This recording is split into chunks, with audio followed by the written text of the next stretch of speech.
जान कुर्बान की, बहुत लोगों ने लंबा संघर्ष किया, उसके बाद आज़ादी मिली थी। लेकिन धीरे धीरे हम उन लोगों की कुर्बानी और उनके संघर्ष और उनके विचारों को भूलते जा रहे हैं। पूरे के पूरे सिस्टम के ऊपर गंदी राजनीति हावी होती जा रही है।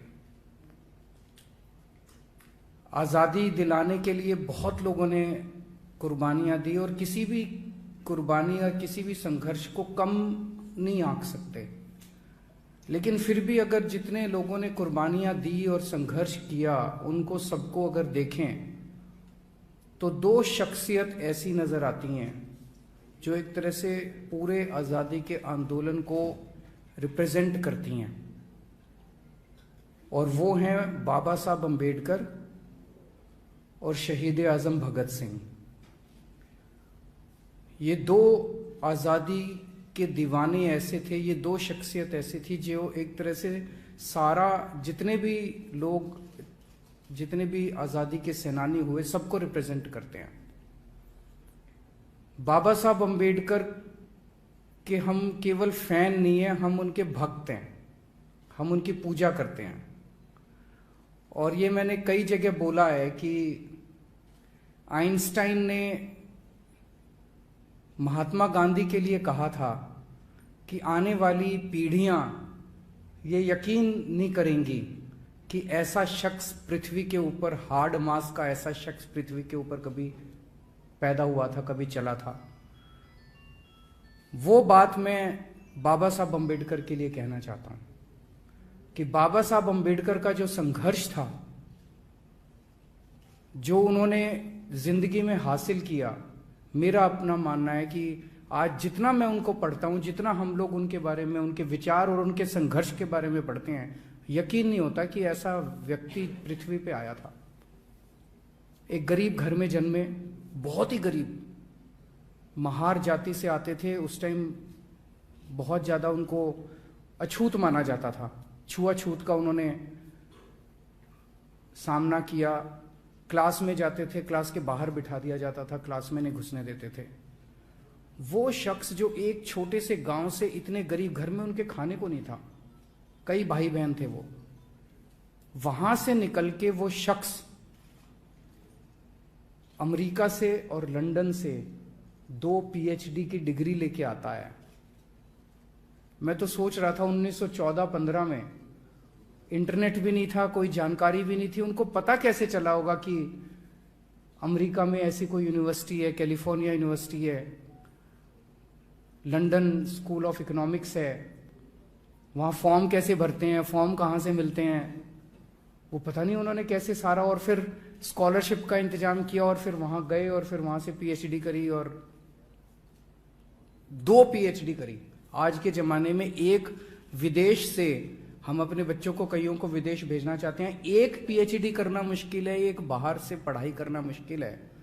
उन्होंने 2-2 पीएचडी करी, मास्टर्स की, खूब सारे कई सब्जेक्ट्स के अंदर उन्होंने मास्टर्स की डिग्री करी। उसके बाद देश का संविधान लिखा, देश के कानून मंत्री बने। उन्होंने अपनी जिंदगी में शिक्षा को सबसे ज्यादा महत्व दिया, सबसे ज्यादा महत्व उन्होंने शिक्षा को दिया। उनके और शहीद आज़म भगत सिंह के रास्ते अलग अलग थे, लेकिन उनकी मंजिल एक ही थी।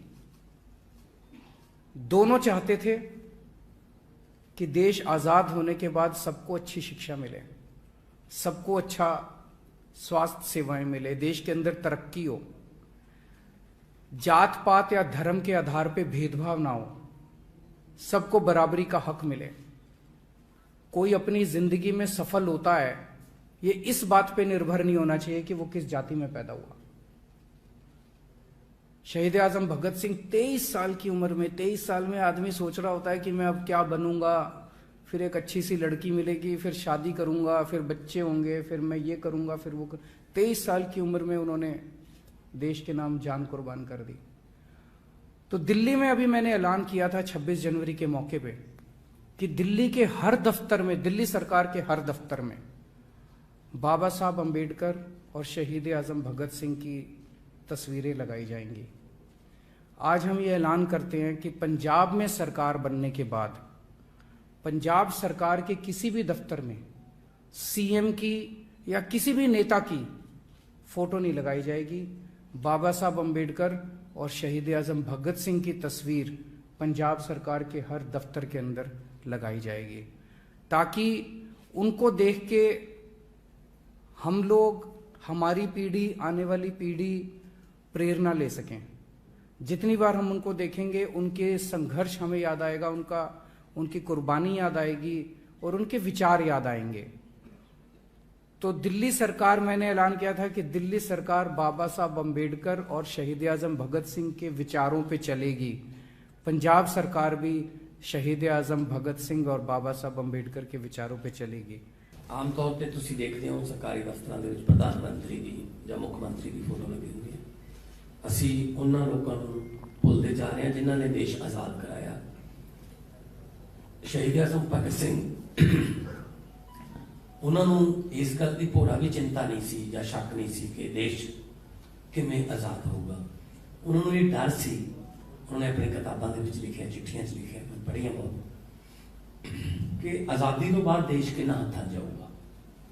उन्होंने शक जोड़ा बिल्कुल सही, उन्होंने डर जोड़ा बिल्कुल सही साबित होया कि जिन्हों हथों के देश आज़ादी तो बाद गया, शायद अंग्रेज भी शर्मिंदा होंगे कि असी 200 साल इन्हों ने लुट सके जिन्होंने 60-70 साल लुट लिया अपने ने।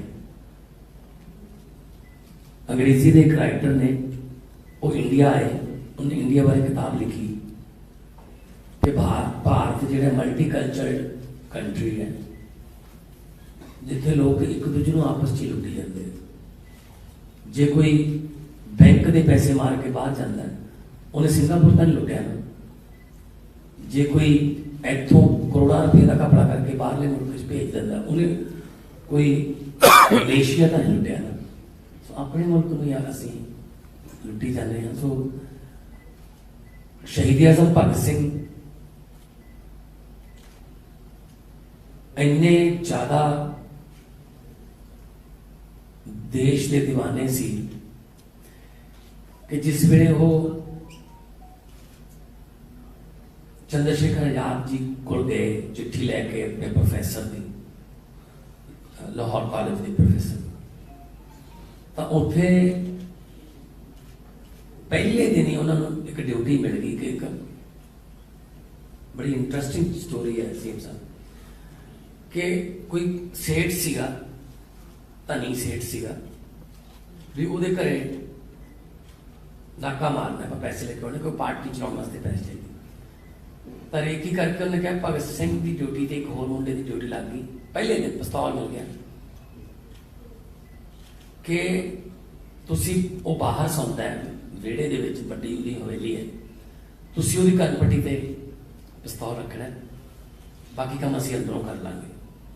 उन्होंने चलो भगत सिंह ने अपनी ड्यूटी निभाई ते लुट लिया खजाना उतों। तो जाते जाते रस्ते जो जिहड़ा नाल दा मुंडा सी उन्हें दस्सिया, कहता जनाब जिहड़े नवे आए ने सरदार भगत सिंह, इन्हां दे हत्थ कंब रहे सी जिस वे पिस्तौल रखा सी हत्थ कंबदे। तो चंद्रशेखर आजाद जी ने पूछा प्रधान सी, कहते भगत सिंह हत्थ कंब रहे सी? कहते पंडित जी हाँ। की गल फिर? कल तो बड़ी बड़ी गल्लां करदा सी देश वास्ते। कहता यह जी गल कही भगत सिंह ने, वो कहते पंडित जी मैथों अपने ते पिस्तौल नहीं ताड़िया जाता, भावें अमीर सी पर है तो भारती सी। गोरियां दे तुसी जिथे कहोगे निशाना इत्थे लाउणा इत्थे ला दूंगा, हत्थ नहीं कंबदा। अपने ते पिस्तौल नहीं ताड़िया जाता। उस तो बाद चंद्रशेखर आजाद होया अपने भारतीयों के घरां दे विच कोई पैसे पूसे लैने या कोई बंद करता, वो फिर गोरियां का खजाना लेके जाना दी ट्रेन लुटन लगे। भगत सिंह का पहले दिन ही कहा कि मैथों अपने हाथ पिस्तौल नहीं ताड़िया जाता, इन्ने ज्यादा देशभक्त सी। सो भगत सिंह उन्होंने आज़ादी लियांदी, बाद बाबा भीमराव अंबेडकर जी ने उस आज़ादी की व्याख्या की कि समानता किवें आऊगी, सबनों समानता लेके आओ कि यह ना हो कोई छूट छाप या जिवें कोई किसी नाल जात पात ते होवे, सो इन्हां दोनों का जिहड़ा सुमेल है वो बहुत ही कमाल है। सो मैनू मेरी बड़ी खुशी है, मैं खुद शहीद आजम भगत सिंह बहुत बड़ा फैन है। मैं कला नहीं, बहुत लोग ने जो फॉलो करते हैं। सो मैं तो जो MP जित के सर्टिफिकेट मिलता मैं शहीद आजम भगत सिंह के पिंड आके खटखड़ कला मत्था टेक के मैं उतो शीबा लेना। सो मैनू बड़ी खुशी है कि सीएम साहब ने फैसला किया है कि पंजाब के हरेक सरकारी दफ्तर दे विच शहीद आजम भगत सिंह ते बाबा साहब भीमराव अंबेडकर जी की फोटो लगूगी। विधान सभा दे विच तुसीं शहीद आजम का बुत लाया हुआ है, दिल्ली विधान सभा च बुत लगे हुआ है दोनों के। अमृतसर ईस्ट से नवजोत सिंह सिद्धू और मजीठिया दोनों लड़ रहे हैं और दोनों एक दूसरे पे गालियां दे रहे हैं, एक दूसरे को गाली गलौज कर रहे हैं, गंदी गंदी गालियां दे रहे हैं, जिसमें जनता के जो मुद्दे हैं वो दबते जा रहे हैं। जनता के मुद्दों की कोई बात नहीं कर रहा। हमारा भी यही कहना है कि ये दोनों एक तरह से बहुत बड़े पॉलिटिकल हाथी हैं जिनके पैरों के नीचे जनता कुचल जाती है। जनता को कोई लेना देना नहीं है, वो इनको क्या गाली देता है, कितनी गंदी गाली देता है, वो इसको क्या गाली देता है। जनता को तो ये चाहिए मेरी बिजली आ जाए, मेरे घर के सामने की बिजली, सड़क ठीक हो जाए, पानी आ जाए, मेरे स्कूल ठीक हो जाए। वो बात केवल और केवल हमारी वहां से जो कैंडिडेट है डॉक्टर जीवन ज्योत, केवल डॉक्टर जीवन ज्योत घर घर जा रही है। उसको आप मीडिया में नहीं देखोगे, बेचारी आम औरत है, आम महिला है, वो बात कर रही है। अगर अमृतसर ईस्ट से अब सिद्धू साहब तो कई साल हो गए उनको MLA बने हुए, लोग बताते हैं कि फोन करो तो फोन नहीं उठाते, मिलने जाओ तो मिलते नहीं है, अपने हल्के के लिए कभी कुछ किया नहीं है। तो ये जो महिला है हमारी डॉक्टर जीवन ज्योत, ये आम महिला है, इसके पास लोग जाया करेंगे तो ये मिलेगी। इसको रात को 2 बजे भी बुलाएंगे तो ये उठ के आपके सुख दुख में काम आएगी। मजीठिया हैं वो बस मैं तो इसको हराना है। अरे हराना है, जनता का क्या, तुम आपस में लड़ोगे, उनका कोई लेना देना नहीं अमृतसर ईस्ट से मजीठिया का, वो केवल नवजोत सिंह सिद्धू को हराने आए हैं।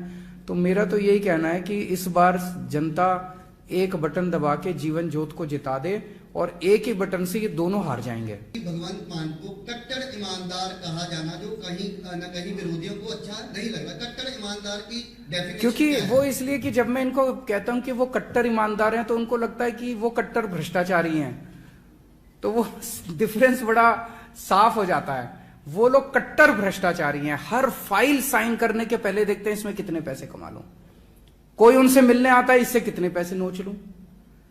वो केवल और केवल पैसा लूटने के बारे में सोचते हैं। और ये आदमी केवल और केवल पंजाब के बारे में सोचता है। लेकिन नवजोत सिंह सिद्धू एक ऐसे भगवंत मान की भी तारीफ करते हैं लेकिन खुद को भी ईमानदार बताते हैं। देखिए मैं किसी इंडिविजुअल के ऊपर नहीं जाऊंगा, मैं एक सिस्टम की बात कर रहा हूं। दूसरा सवाल फिर मेरा जो था कि आम आदमी पार्टी के सहारा लेकर भाजपा जो है पंजाब में आना चाहती है, ये कांग्रेस के सांसद कह रहे हैं। कैसे? वो कहते हैं कि एक तरफ जब आपने भगवंत मान जी को CM कैंडिडेट बनाया, दूसरी तरफ ED की रेड होती है और 2 वीडियो पैरेलल चलाई जाती है। एक तरफ ये कि अपना भगवंत मान जी चेहरा बने, दूसरी तरफ भाजपा जो है वो शो कर रही है कि अपना जिस तरीके से कि पंजाब में उनको अभी किसान आंदोलन के बाद जो है पंजाब में घुसने नहीं दिया जा रहा। आप सहारा लेके जो है वो आप ये कहना चाहते हो कि भाजपा को कह के चन्नी साहब पे ED की रेड मैंने कराई है?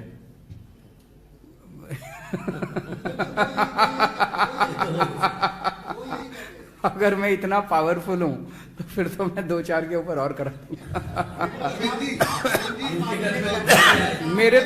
मेरे ऊपर तो उन्होंने ED की, CBI की, इनकम टैक्स की, मेरे बेडरूम में घुस गए थे वो लोग। अगर मेरा बस चलता मैं क्यों कराता। केजरीवाल साहब, आम आदमी पार्टी की सरकार बनती है तो जो पैसा लूटा गया, जिन्होंने बड़े बड़े महल खड़े किए या किसी तरह से वो संपत्तियां उनके पास है, उसको लेकर कोई आपके पास कोई प्लान है? एक कमेटी का गठन किया जाए, पैसे वसूल किए जाएंगे? सवाल एक पैसे का हिसाब लेंगे, एक पैसे का हिसाब लेंगे। जितना इन्होंने लूटा है सारा पंजाब का पैसा वापस लिया जाएगा। एक गल हो रहा है सर कि कहा जाता है कि पंजाब पर 3 लाख करोड़ का कर्ज है। मेरा सवाल है कि वो कर्ज 3 लाख करोड़ कर्जा खर्चा कहां गया, कहां खर्च हुआ? ना तो कोई स्कूल बनाया उन्होंने पिछले 20 साल में, ना कोई यूनिवर्सिटी, ना कॉलेज, ना अस्पताल, ना कोई सड़क। उधर नवजोत सिंह सिद्धू भी कह रहे हैं कि इन सब नेताओं की जेबों में गया पैसा सारा। तो 14.5 साल सिद्धू साहब उनके साथ थे, पिछले 14.5 साल से 9.5 साल हो गए बीजेपी और उसके अकाली दल के, और 5 साल इनके, 14.5 साल सत्ता का हिस्सा है। अभी भी सिद्धू साहब कह रहे हैं बदलाव की राजनीति आएगी। अरे किसको बदलाना चाहते हो आप? हम कह रहे हैं कि इनको बदलाव। तो राहुल गांधी के सामने उन्होंने कहा, शरियान कहा कि मुझे कोई फैसला लेने की शक्ति देना, मुझे दर्शनी घोड़ा मत बनाना। वो तो अपनी लड़ाई, उनकी लड़ाई भ्रष्टाचार के खिलाफ लड़ाई नहीं है, उनकी लड़ाई पंजाब को सुधारने की लड़ाई नहीं है, उनकी लड़ाई मुख्यमंत्री बनने की लड़ाई है। भारतीय जनता पार्टी ने कहा कि दिल्ली में धर्मांतरण को लेके कानून क्यों नहीं बनाते? पंजाब में जो धर्म की राजनीति करते हुए केजरीवाल जी प्रचार कर रहे हैं कि पंजाब में ये। देखिए, मेरा अपना ये कहना है, किसी भी व्यक्ति को कौन से धर्म में मानेगा, जिस धर्म में पैदा हुआ उस धर्म को मानेंगे, किसी और धर्म, ये सबका अपना निजी मामला है। इसमें हस्तक्षेप देने का किसी को अधिकार नहीं है। आप इस भगवान को मानते हो, आप उस भगवान को मानते हो, आप इस धर्म में विश्वास रखना चाहते हो, आप दूसरे धर्म में जाना चाहते हो, ये सबका निजी मामला है। इसमें किसी सरकार को हस्तक्षेप करने का अधिकार नहीं है और ये संवैधानिक अधिकार है। लेकिन किसी भी व्यक्ति से लालच देके, धमकी देके, जबरदस्ती करके किसी का धर्म परिवर्तन करना गलत है।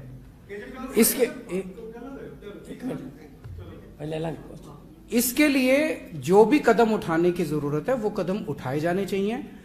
मेरा अपना मानना है, मुझे कुछ वकीलों ने बताया, लेकिन इसको और एग्जामिन करने की जरूरत है कि आज जो देश का कानून है, उस देश के कानून में सफिशिएंट धाराएं हैं और सफिशिएंट प्रावधान है कि अगर कोई जबरदस्ती करता है तो उसको जबरदस्ती करने से रोका जा सके। आज भी देश के अंदर सफिशिएंट प्रावधान है। नया कानून बनाने की जो बात है, ये जो कर रहे हैं ये लोग, ये पॉलिटिकल इशू है। ये इन लोगों को कोई किसी से कुछ लेना देना नहीं है। जो कर रहे हैं पॉलिटिकल इशू है, लेकिन इसके लिए जो भी कदम उठाने की जरूरत है कि जबरदस्ती किसी का भी धर्म परिवर्तन करना, ये गलत काम है। अमरपाल सिंह भुल्लर की रिहाई के लिए पंजाब में मामला गंगा रहा है। वो बोल रहे हैं कि आम आदमी पार्टी का जो विरोध है वो सिर्फ जथेबंदियां कर रही हैं। अभी भी आपके पास मैसेज मिला होगा कि बाहर भी कत्ल हुए हैं, तो क्या अड़चन क्या है प्रोफेसर? मैंने कल भी इसका डिटेल में जवाब दिया था, दोबारा आपको बता देता हूं। सबसे पहली बात, ये सेंसिटिव मामला है। इस पे केवल और केवल अकाली दल गंदी राजनीति कर रहा है और हम इस गंदी राजनीति की कठोर निंदा करते हैं। जो अकाली दल कर रहा है, ये गंदी राजनीति कर रहा है, इसकी हम कठोर निंदा करते हैं। दिल्ली के अंदर लॉ एंड ऑर्डर और पुलिस दिल्ली सरकार के पास नहीं है, वो एलजी साहब के पास है, केंद्र सरकार के पास है। लेकिन इसका मैं प्रोसेस समझा देता हूं। ये कैसे, एक सेंटेंस रिव्यू बोर्ड है, वो सेंटेंस रिव्यू बोर्ड ये डिसाइड करता है, जितने भी मामले आते हैं, केवल ये नहीं, किसी का मामला आया रिहाई का, वो डिसाइड करता है करना है कि नहीं करना। किसी का मामला आया सजा कम करने का, वो डिसाइड करता है। किसी का मामला आता है कि सजा माफ करनी है, वो डिसाइड करता है।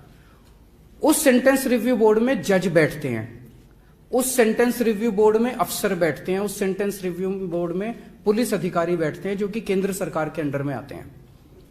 उसमें मुख्यमंत्री की कोई दखलंदाजी नहीं है। वो सेंटेंस रिव्यू बोर्ड की अगली जो भी मीटिंग होगी, मैं इतना इंश्योर कर सकता हूं कि मैंने, जब मेरे नजर में ये बात आई, मैंने तुरंत, मुख्यमंत्री तक सारी बातें पहुंचती नहीं है, लेकिन मैं पिछले 2-3 जब यहां पे आया पंजाब के दौरे पे, तो कुछ लोगों ने मेरे से ये जिक्र किया, तो मैंने होम सेक्रेटरी को, दिल्ली के होम सेक्रेटरी को तुरंत फोन करके बोला है, भाई सेंटेंस रिव्यू बोर्ड की मीटिंग जल्द से जल्द बुलाओ और ये इंश्योर करो कि अगली मीटिंग के अंदर एजेंडा में इनका भी होना चाहिए। ऐसा ना हो कि एजेंडा के अंदर इसका, क्योंकि मामले बहुत होते हैं, एक एक मीटिंग में मान लो इनके पास 100 मामले आ गए, 150, मैंने कहा इनका होना चाहिए और ये डिस्कशन इसके ऊपर होनी चाहिए। ऐसा ना कर दो कि 300 मामले रख दिए और इसको 300 और बोल दिया कि, तो अगली मीटिंग में मैं ये इंश्योर कर सकता हूं कि ये मामला एजेंडा में होगा और ये डिस्कस होगा। उसका जो भी नतीजा होगा सेंटेंस रिव्यू बोर्ड का, वो फिर फाइल एलजी साहब के पास जाती है और एलजी साहब उसके ऊपर निर्णय लेते हैं। तो आप इंतजार कीजिए सेंटेंस रिव्यू बोर्ड की अगली मीटिंग का, मैं ये इंश्योर कर सकता हूं कि जल्द से जल्द हो। एक और बात है इसी में, अभी यहाँ पे मजीठिया या सुखबीर बादल भी पीसी करेंगे कहीं, उनको ये जरूर पूछ लेना कि जो उनके परिवार को मतलब बर्बाद करने वाले सुमेश सैनी थे, उनको डीजीपी किसने बनाया था, ये पूछ लेना।